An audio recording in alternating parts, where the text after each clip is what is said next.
Bonjour, aujourd'hui je vous présente un chargeur solaire pour téléphone portable. Alors, voici un plaque électronique que nous avons.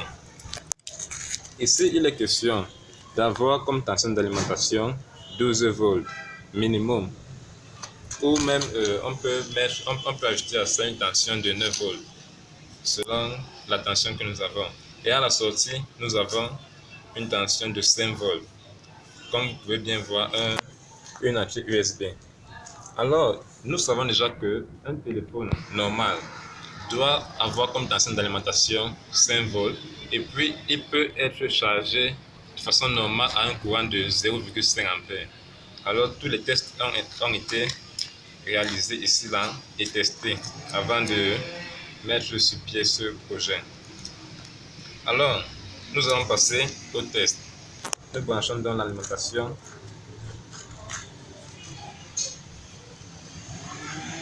Voilà. Comme je l'ai dit, on va utiliser, c'est un chargeur solaire, cela dit, on va utiliser les plaques solaires comme source d'alimentation de notre petit chargeur.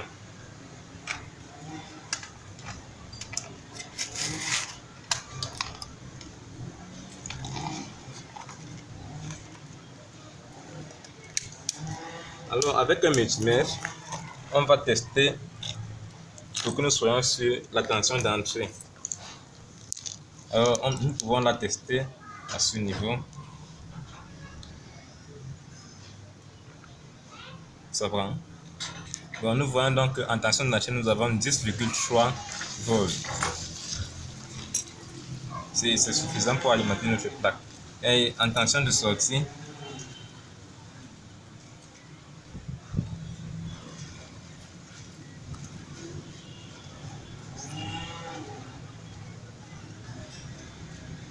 nous avons 4,9.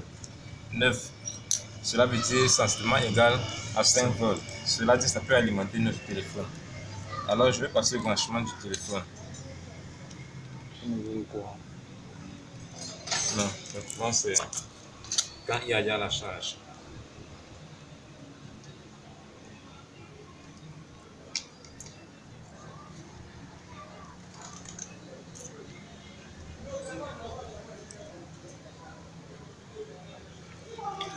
Alors, ce petit matériel, on l'appelle généralement le radiateur, mais son nom en électronique c'est un dissipateur thermique. Dissipateur thermique, cela veut dire quand on parle de thermique, on fait allusion soit à la chaleur, soit au froid. Et ici, dissipateur, cela veut dire il absorbe. Alors, quand on ajuste dissipateur thermique, on a donc l'absorption de la chaleur. Et là, ce petit module, c'est un régulateur.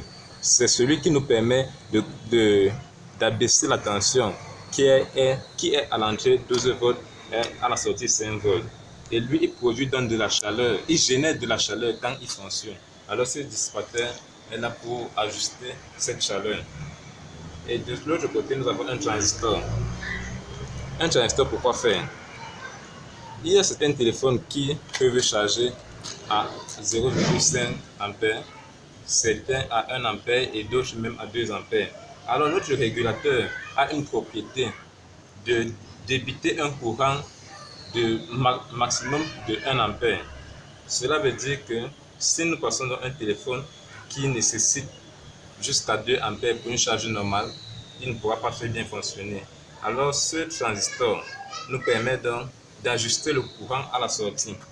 Donc on peut même, et ce transistor a une capacité d'ajuster jusqu'à un courant de 8 ampères. Cela dit, à la sortie, nous pouvons avoir jusqu'à 8 ampères avec un courant de 5 volts.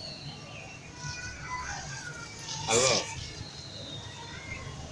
nous pouvons donc remarquer sur notre téléphone, on l'a branché et puis on voit comment il est en train de charger. Je ne sais pas si vous avez une bonne vision, ça marche bien. Ça marche. On peut dire que ça va faire beaucoup de choses. Donc, c'est un peu ça.